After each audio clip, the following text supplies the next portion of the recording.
old-timers at the press table. I was the kid at the table that day. Oh, this is the father of the DFL, the guy who engineered the merger in 1944, speaking to the children and saying, don't worry, that we're still with you. But was I told correctly that day, Hi Berman? Was he really the engineer of that merger? You come up here and tell us the story.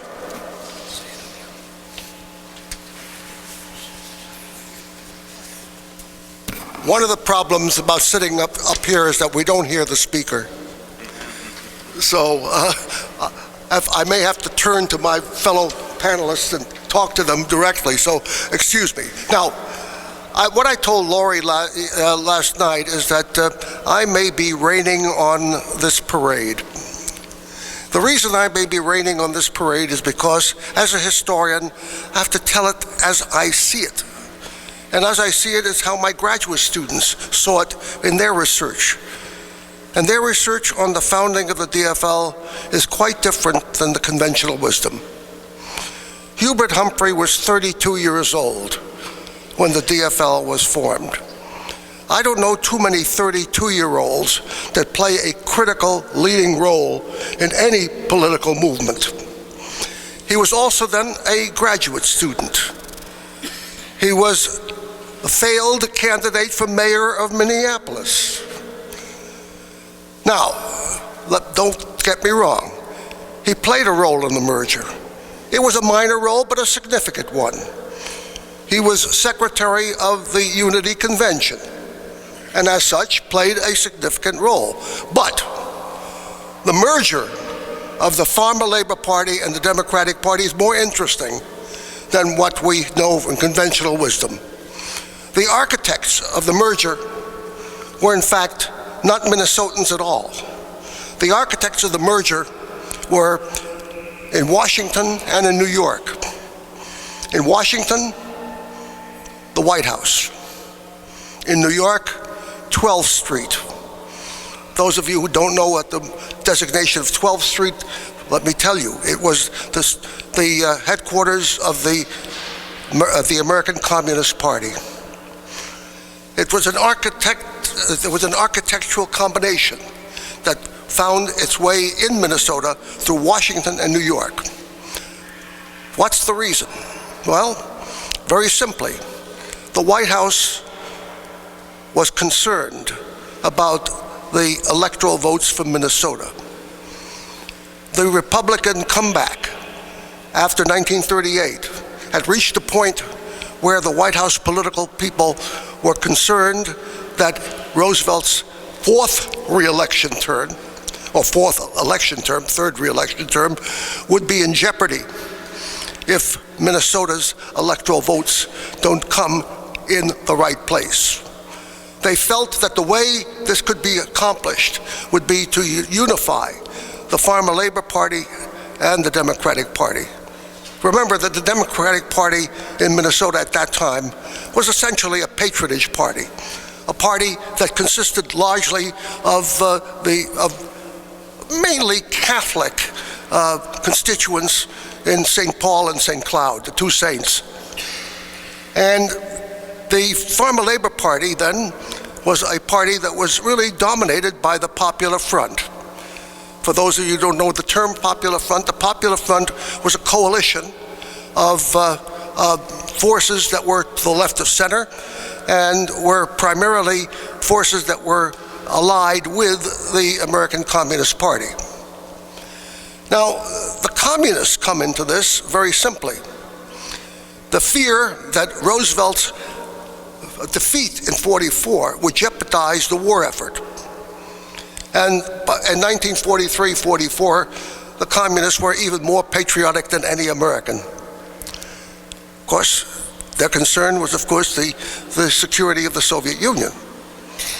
And then, therefore, in Washington and in New York, there was this joint feeling that Minnesota needed a single progressive party that would, in fact, guarantee that Roosevelt would be reelected in 1944. This was the motivation. Oscar Ewing, the Secretary of Commerce, practically lived in the state through 1943. because the two real architects of the merger in Minnesota, the two reluctant Elmers, I call them, had to be convinced. Elmer Kelm, the Democratic Party chair, and Elmer Benson, the party chair of the Farmer Labor Party. Both of them believed that a merger would be the death knell for both parties. Elmer Kelm's Democratic Party would die, and Farmer Labor Party with a Popular Front outlook would die. And both were right. The merger did kill both of these parties and created a new party. So Elmer Kelm and Elmer Benson had to be convinced. Elmer Kelm was convinced very simply by Oscar Ewing, who said to him, in effect, your patronage is going to be cut off completely if you don't cooperate. Elmer Benson's reluctance was overcome when he was told by the communist leaders that their support for him as chair of the Farmer Labor Party would come to an end. Despite that, there was, of course, struggles and difficulties, but the architect of the Farmer Labor Party and the Democratic Party were, in fact, not Minnesotans at all. That's the story. Hubert Humphrey was actively involved in the merger activities, but he was actively involved on the fringes, not in the center. And as being actively involved in the fringes, he certainly was, of course, a leading figure in the public activities leading to the merger. Now, of course, we move from that to other questions that we'll be discussing. Is merger possible today? Well, we don't have the equivalent of White House pressure, nor do we have the equivalent of New York pressure. But we have other pressures. The pressures of, in fact, making sure that we have a progressive government in Minnesota, one that meets the needs of the people in the same way that the Democratic Farmer Labor Party attempted to meet the needs of the people in the past. I'll leave that question up to the rest of my panelists.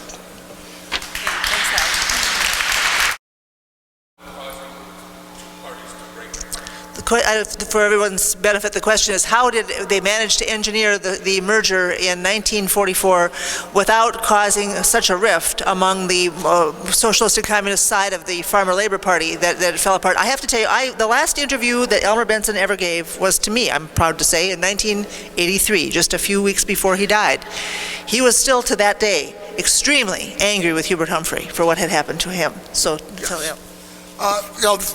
That's a very good question, and if we had another hour, an hour and a half, I could give you the details on that. But basically, let me quickly say that to those who believe that there was a purge of the left-wing communist forces in 1947-48 are mistaken, because there wasn't a purge. If there was a purge, it was a self-purge, because the tactics of the left in the DFL was, of course, to back Henry Wallace for the presidency of the United States. The strategy in Minnesota of the DFL Popular Fronters was to capture the DFL for Henry Wallace's candidacy.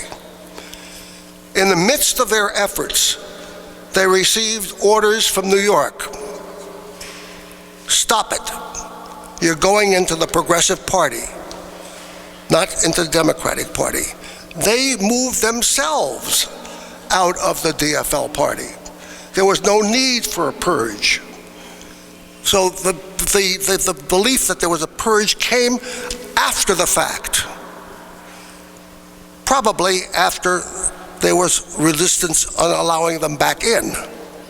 But the fact of the matter is that there was no purge.